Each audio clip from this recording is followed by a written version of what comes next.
Welcome this family. In this new wave, in this episode of Melanated Empire, we're gonna be speaking about, okay, is Satan the God of the Old Testament? Is the God of the Old Testament Satan? Whichever way you want to put it, right? Now, this video may cause a lot of uproar. A lot of people may not even want to give this video at least 2 or 3 minutes. But this is for those who are going through the awakening and who are rising in the consciousness. And you can even use this information to go and even remove our Christian brothers and sisters from the acculturation process that they've been exposed to. So let's jump right in, family. Now, specifically, we're going to be dealing with the Old Testament, all right? Not the Novum Instrumentum given to us by one Desiderius Erasmus. We're going to stick into the Old Testament, specifically the book of Hosea, chapter 2, verse 16, right? And it says, "And it shall be in that day."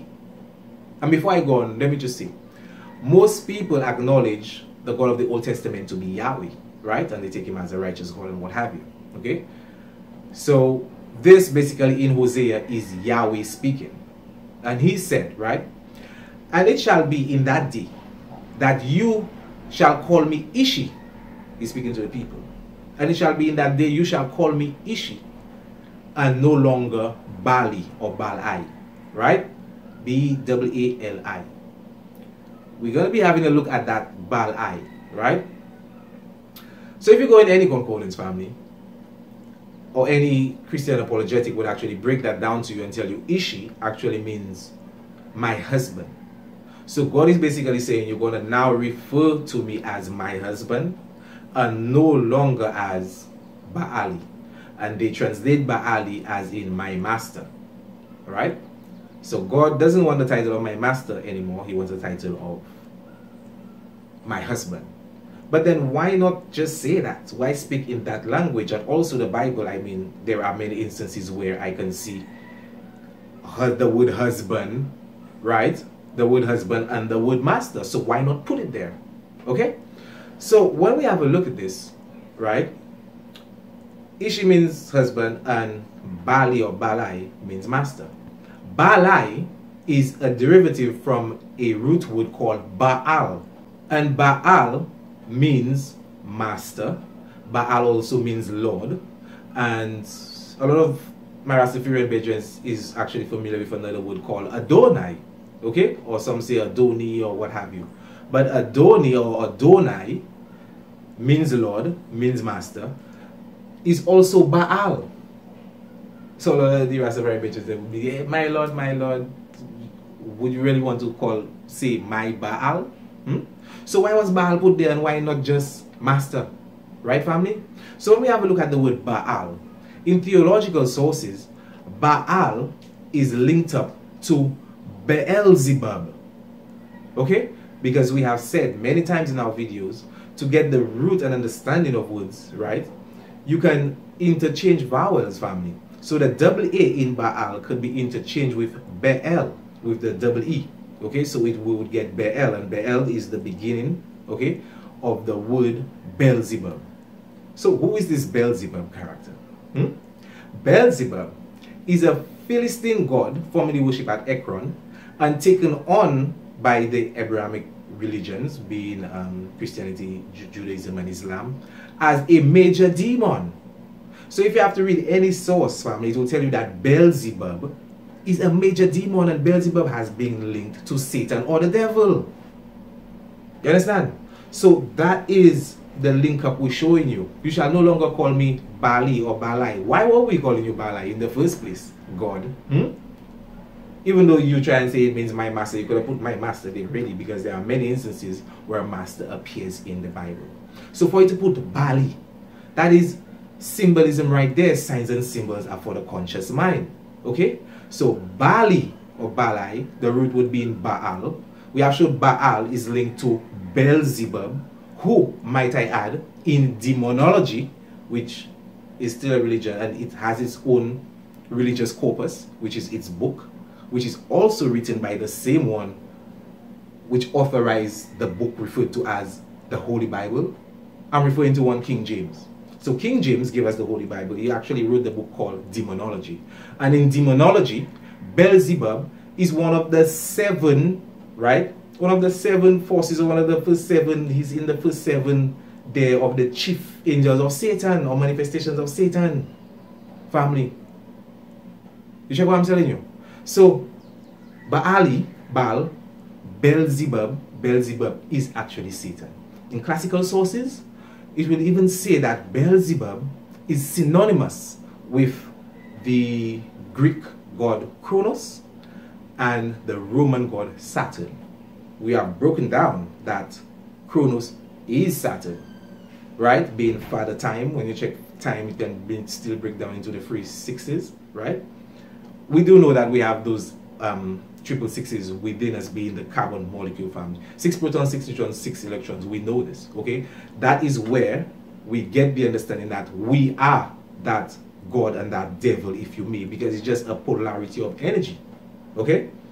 But for the religious people that think there is actually a God out there, a man, and there is a hell and a Satan somewhere, this is for you. I'm showing you that the God, I'm really asking the question and answering it simultaneously, and you can see the answer for yourself. So Baal is Belzebub. Belzebub has been linked to Satan, to Kronos family. So God is basically telling you, you shall no longer call me Satan, you know, to just throw them off still. You check it?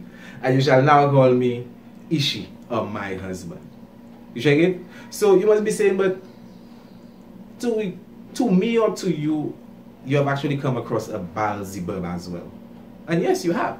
In the book of 2 Kings, there is I think a lesser prophet referred to as Ahaziah. Ahaziah there is sick on his bed, you know, and he basically wants to find out if he's going to live or die, or if he's going to heal from the sickness. Now, through being a prophet, I mean you have some brethren around you. So he basically sent a couple of his brethren or messengers to go and inquire of the god Belzebub what is going to happen to him. You know what happened? God sent an angel to Elijah and tell Elijah, go and tell Ahaziah, is it because there is no God in Israel that you're going to send your brethren to inquire of Belzebub? He's basically asking the question. And he said, because of such, right, you will not get off the bed. I really know if it's not because of such, you know, but you shall not get off the bed and you shall surely die. So what I'm saying basically, family, is while they try to differentiate the two and subtract the two, like he's sending his prophet somewhere and God now sending the angel there to Elijah to come and tell him something. But to me, right, and in all understanding, the question you send to ask the so-called idol or the devil, because God is a very jealous God, right? You come and answer the question. So are you that Belzebub? All that is high coding in that so-called Bible family. You understand? So Baali, being the God of the Old Testament, being Yahweh, right, is Belzebub. And Belzebub, because don't know if we have actually done a video about this, but in our lecture Adam and Eve, debunking Adam and Eve and the tree of life, we actually showed, because all these teachings are basically within Judaism, so to understand this completely you would have to go into Jewish mysticism, right? And within this aspect or this branch or sect of that theological concept, that school of thought, right, there is what they refer to as the tree of life. They refer to it as the Sephiroth. It has 10 spheres, which are basically different powers or emanations of God, basically interacting with the spiritual and physical realm, right? There is the direct parallel or opposite of that called the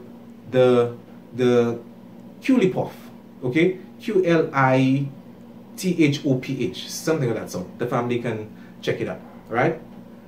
It is the direct opposite of that family, where it is the 10 emanations of Satan or the devil. So while at the beginning of the Sephiroth, the very first top you will see God, Almighty God, right? Or they will probably have his name in Hebrew.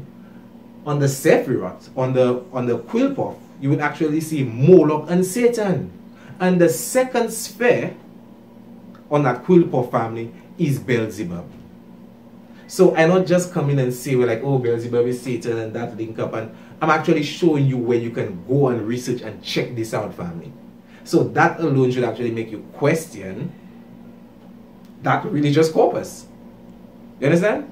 That should make you question that alone. Because if the God of the Old Testament is really Satan, which is Satan, because remember the Jews family venerate, right, or worship, you can say, from Sunset Friday to Saturday. So they really worship it on the Saturday, the Saturn day.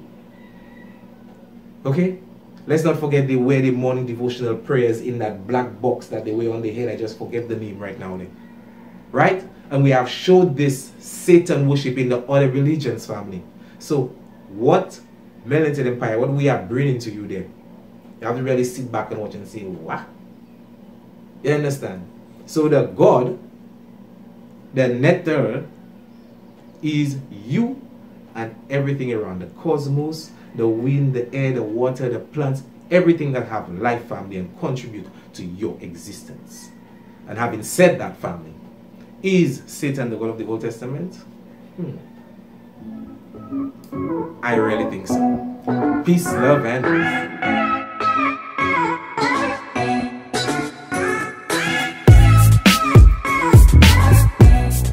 have you seen some of those images of Balio? I don't want any part of that shit. Like,